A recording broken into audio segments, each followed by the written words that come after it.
Doctor Jun, ¿cómo está? Buenos días, qué gusto ¿Cómo? escucharlo. Igualmente, igualmente. Bueno, menos mal, por lo menos de forma virtual queremos contar con Sí, tu presencia. Ya sé que sí, habrá sí. habido algún tipo de percance. Una consulta.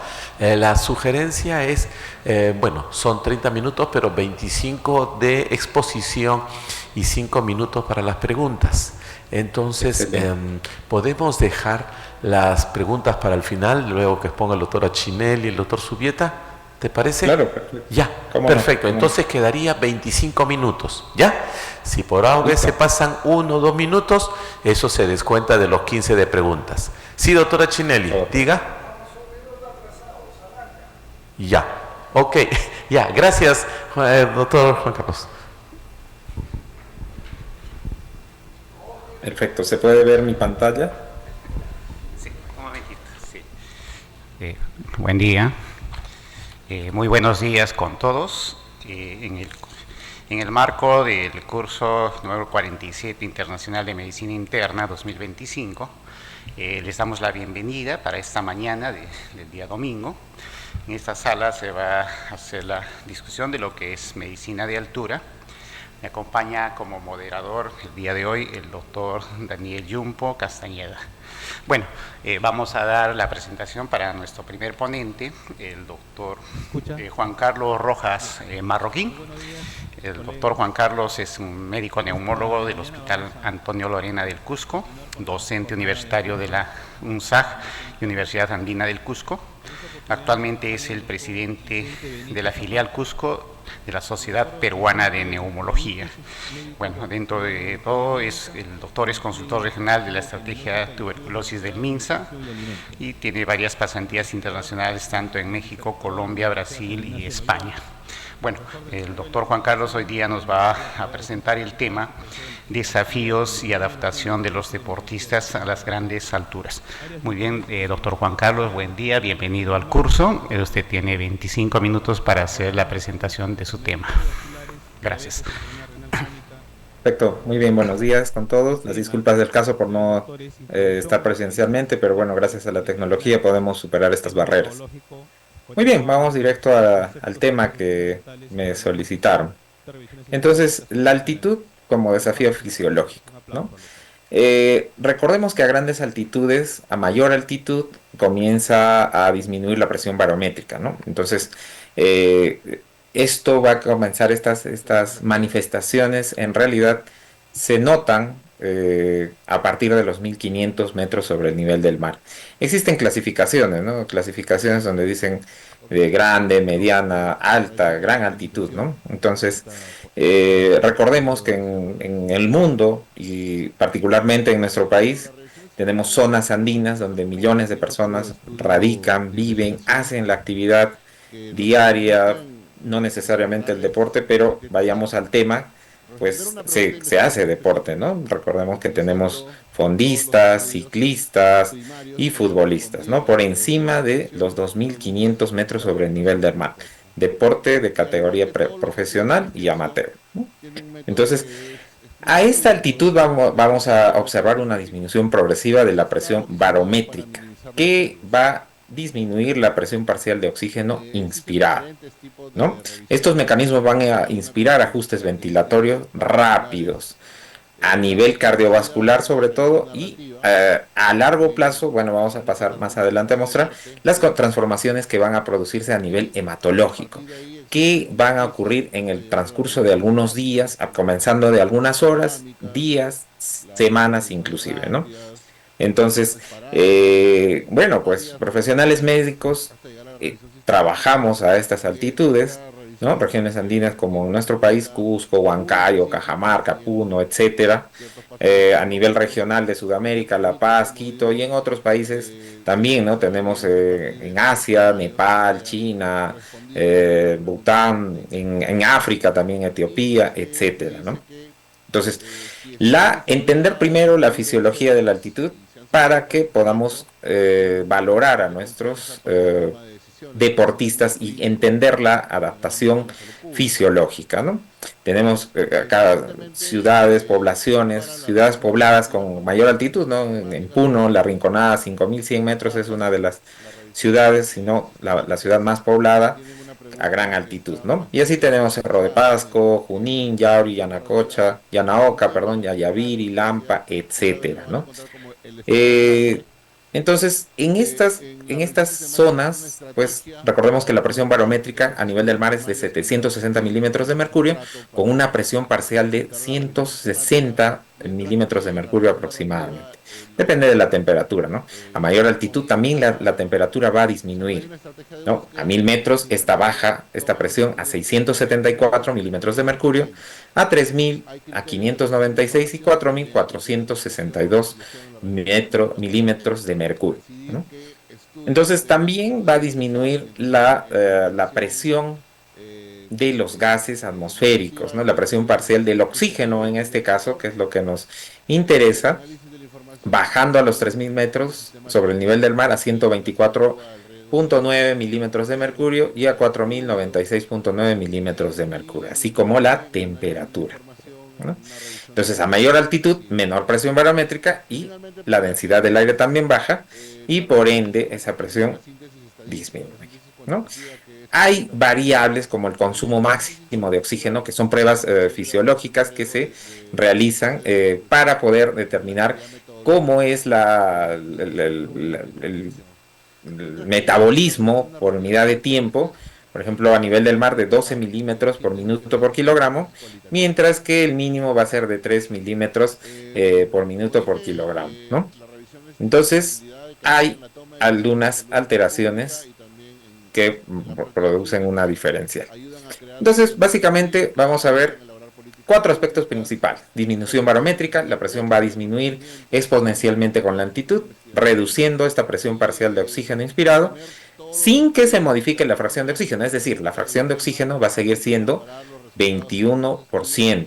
Sin embargo, esa presión como que hace más ralo, por así decirlo en términos básicos, no sé si nos acompañan de repente estudiantes de medicina, residentes, y hablaremos en un lenguaje más fácil en algunas ocasiones.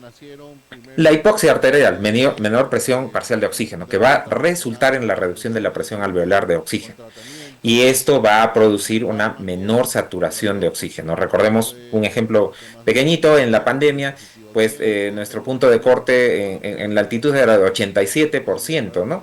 Y en zonas de nivel del mar, altitudes menores a los 1000 metros, pues esa saturación de oxígeno pues ya llevaba a que el paciente use oxígeno, a que de repente esté ya pensándose su pase a cuidados intensivos, mientras que en zonas de altitud, pues esa saturación de 87 como que es el punto límite inferior y podemos seguir haciendo nuestras actividades con tranquilidad, con total normalidad.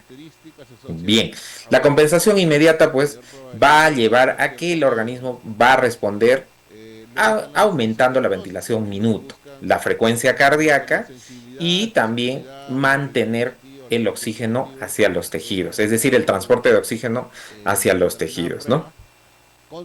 Este cambio se produce gracias a vías, ¿no? Vías de desarrollo genético, ¿no? Cascada molecular que nos va a activar, por ejemplo, la vía del HIF-1 alfa. Es un factor genético que se denomina factor inducible de la hipoxia.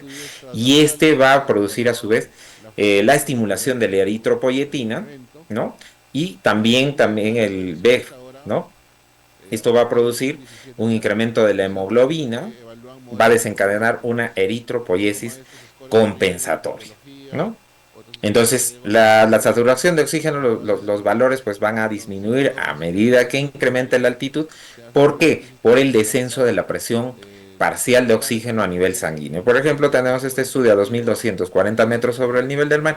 En receso, esta línea se desvía un poco a la izquierda en el ejercicio intenso, basado en los reportes que se realizaron en este estudio en gasometría arterial, ¿no? La respuesta ventilatoria va a producir un incremento, es decir, una alcalosis respiratoria, eliminando la carga de CO2. En altitud también vamos a tener niveles más bajos de CO2, de presión parcial de dióxido de carbono. Es decir, que los valores clásicos que conocemos de 35 a 45, pues en la altitud no son tanto así, son menores, ¿no?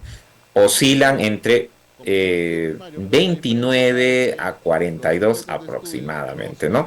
No tenemos estudios reales, sino que esto se ha realizado con... Hay algunos estudios, perdón, pero la población y la metodología de repente podría incrementarse. En Perú tenemos estudios en Huancayo, en Cusco, que han podido demostrar los niveles de PO2, de PCO2, a nivel de la gasometría arterial en población pequeña, pero pues han sido bastante importantes para entender esto de la fisiología respiratoria.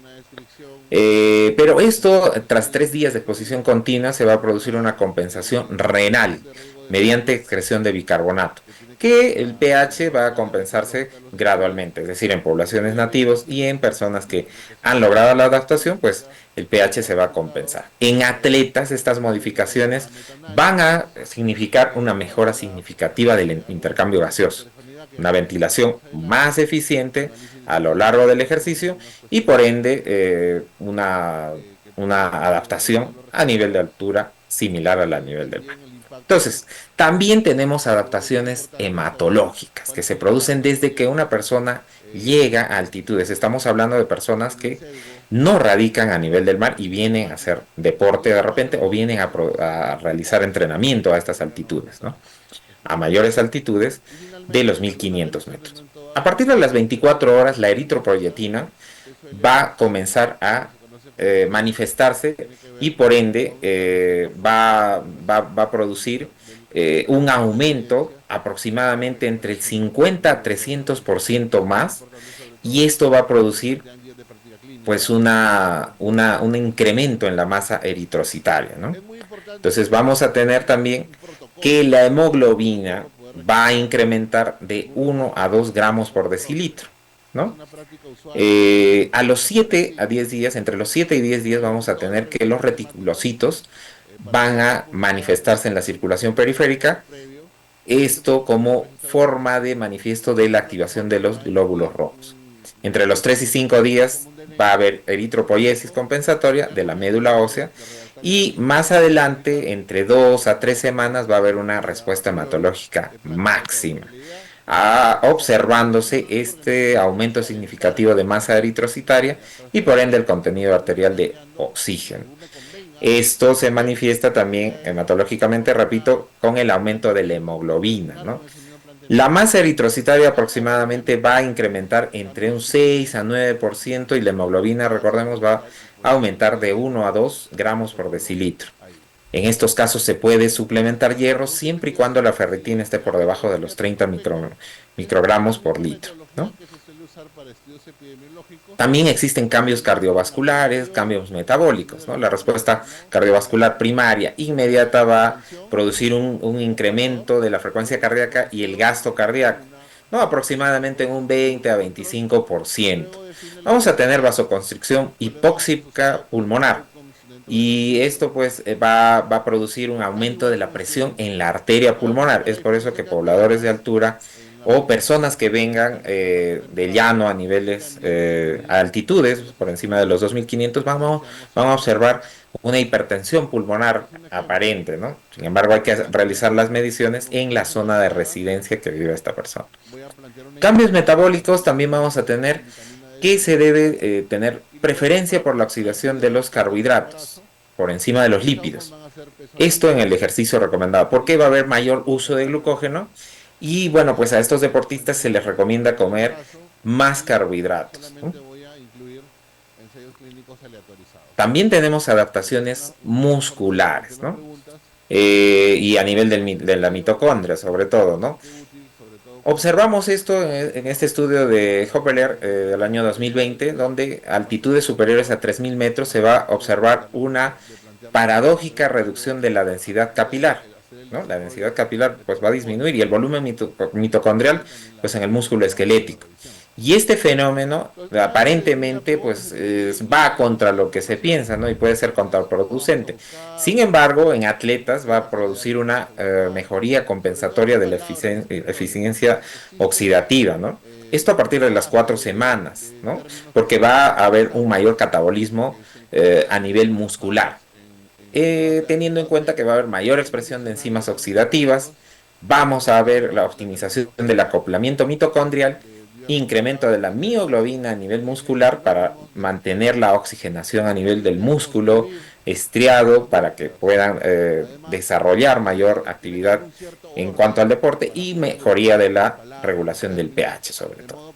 ¿No? Vemos este estudio, por ejemplo, donde en 8 días de ejercicio versus calor a la aclimatación, pues realizaron similitudes, ¿no? Una comparación entre esa variabilidad de la altitud comparándola con grandes temperaturas, ¿no? Entonces acá, en este estudio, utilizaron a ciclistas que fueron sometidos a temperaturas cercanas a los 40 grados Celsius y simulando no en vida real, sino en hipoxemia, similar a 3.500 metros de altitud, ¿no?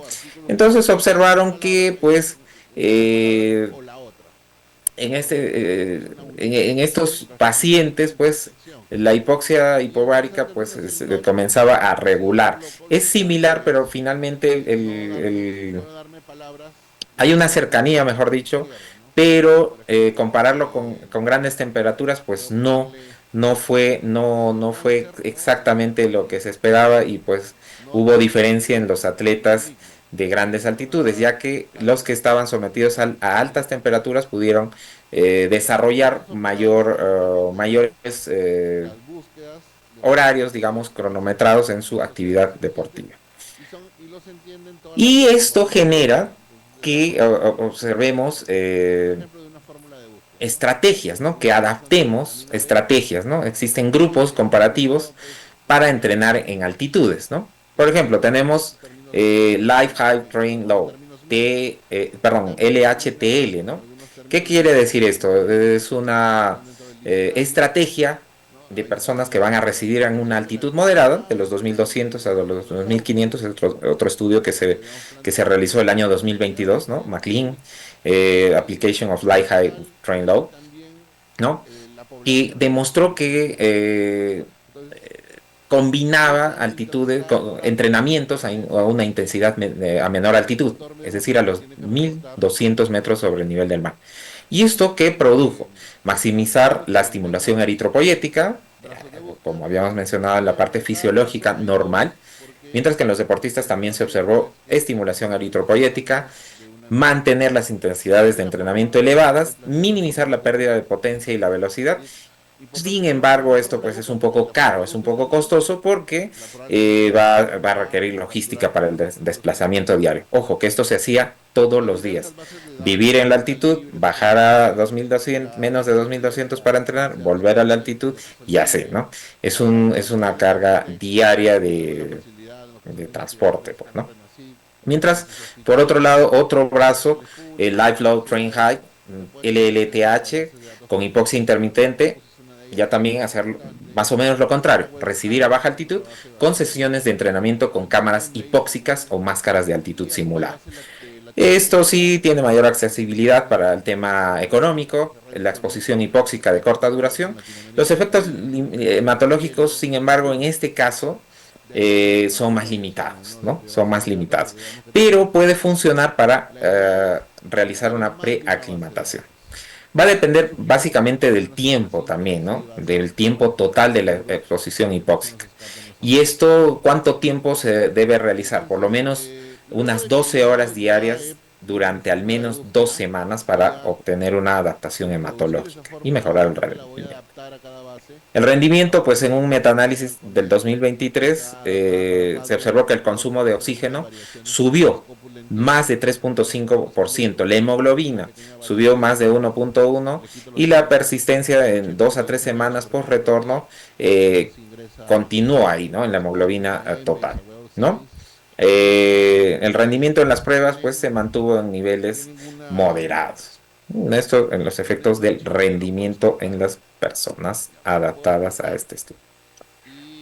Sin embargo, recordemos que existe en la parte fisiológica, y esto no solo a deportistas, no solo a atletas, hemos tenido pacientes acá en Cusco, turistas, adultos mayores, ancianos, que están recorriendo las calles empinadas que tenemos, se van a Sacsayhuamán sin ningún problema.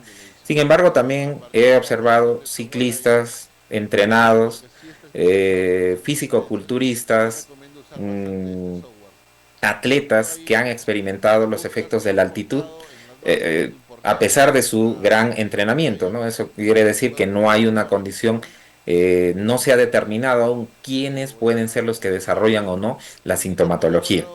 Recordemos que existen estas tres condiciones clásicas, ¿no? El mal agudo de montaña, donde vamos a observar cefalea, náusea, vómitos, insomnio, fatiga, que se va a iniciar 6 a 12 horas después del ascenso por altitudes mayores a los 2.500 metros sobre el nivel del mar, en 25 a 50% de personas de ascenso rápido, ¿no? Entonces, la estrategia, pues, detener el ascenso o hacerlo gradualmente, los analgésicos y la acetazolamida de 125 a 250 miligramos cada 12 horas por vía oral como diurético. Ojo, en atletas, la acetazolamida es un medicamento prohibido por las unidades de doping, ¿no? Eh, También podemos, volviendo a esta diapositiva, pues también las personas que acuden a estas altitudes pueden experimentar el edema pulmonar de la altitud, HAPE por sus siglas en inglés. Tos seca se vuelve productiva, vamos a observar de repente la expectoración asalmonada, disnea severa en reposo, crepitantes y la saturación va a estar por debajo de 80%.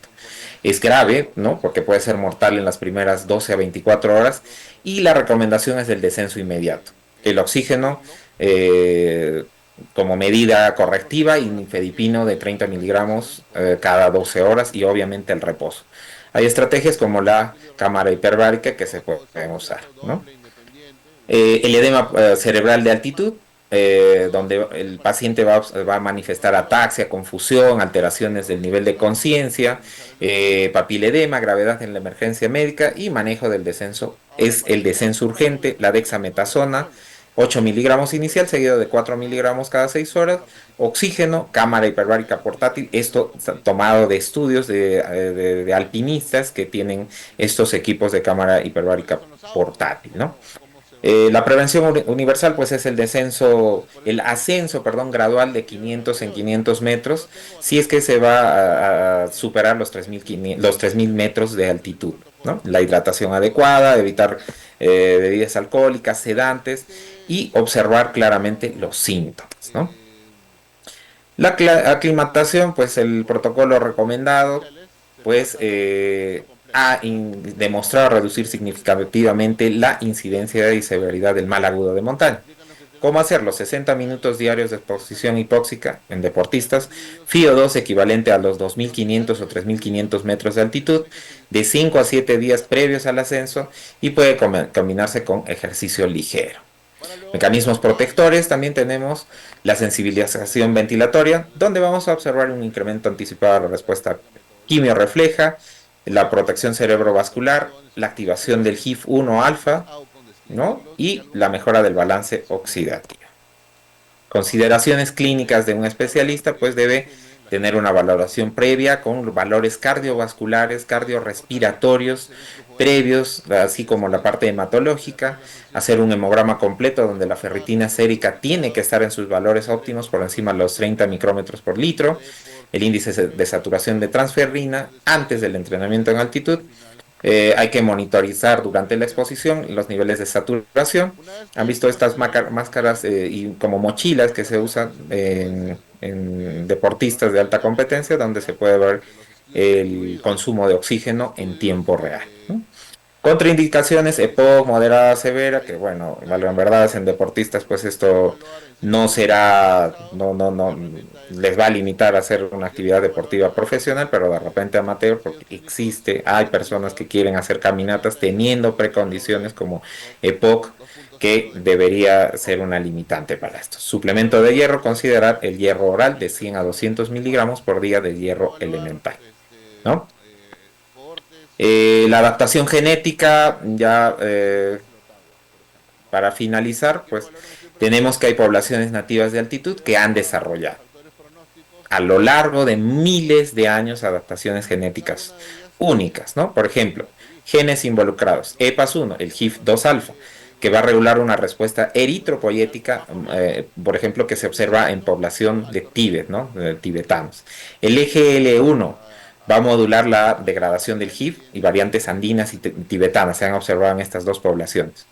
El HIF-2-alfa, control de producción de eritropoyetina, polimorfismos en población etíope en África. Y PPARA, el metabolismo lipídico, es una adaptación propia de la región andina. Estas variantes van a provocar variantes o ventajas específicas como un menor incremento de la hemoglobina, por ejemplo en los tibetanos, y mayor saturación arterial y mejor perfusión tisular, ¿no? Las adaptaciones no son reproducibles mediante un entrenamiento o aclimatación, ya que esto ha sido, como lo dije, a lo largo de años, ¿no? De variación genética, ¿no? Y este genotipo pues, podría predecir hasta un 50% de la varianza en la respuesta eritropoyética a la hipoxia. Recordemos últimamente que se han utilizado estas variantes como tenemos un expositor en nuestra sala, un hermano del país hermano de Bolivia. Ha sido usado este estadio, ¿no? En el Alto de Bolivia, 4.150 metros sobre el nivel del mar, para lograr su clasificación al repechaje, ¿no? De igual manera, Ecuador, hasta lograr su clasificación, ha utilizado este estadio olímpico, el Atahualpa, en Quito, a 2.850 metros sobre el nivel del mar. Posteriormente, bueno, pues porque los jugadores están más adaptados a niveles del mar, decidieron jugar en Guayaquil, pero la gran mayoría de sus partidos de local lo realizaron en este estadio.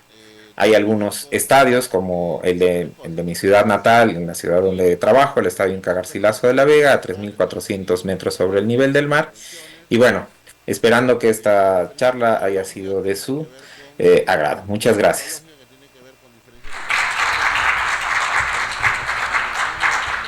Muchas gracias, doctor. Le invitamos a poder no conectarse porque vamos a tener a continuación las otras dos ponencias y al final haremos la ronda de preguntas. Buenos días con todos. Quien habla es Daniel Yumpo Castañeda, médico internista neumólogo del Hospital Daniel Alcides Carrión de Huancayo.